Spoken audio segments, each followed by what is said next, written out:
Gagawa tayo ngayon ng ensaladang talong. Yan, may talong, kamatis, itlog na maalat, then luya, sibuyas, tsaka kalamansi. I-mix na natin. Mag-add tayo ng mustasa.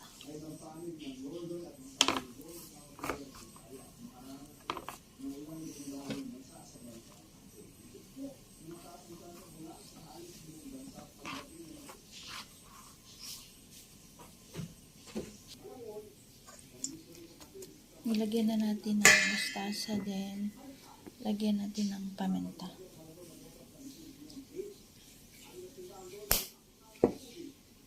Then mag-add tayo ng bagoong. Then mix na natin.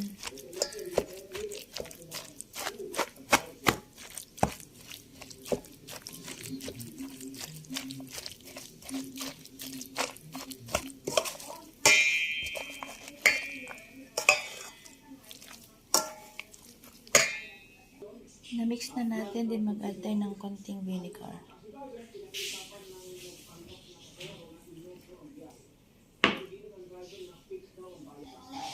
Yan, okay na yung ating ensaladang talong. Titikman natin.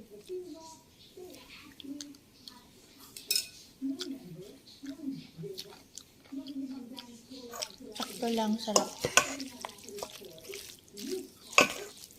Request ni Ate TJ. Favorite niya to.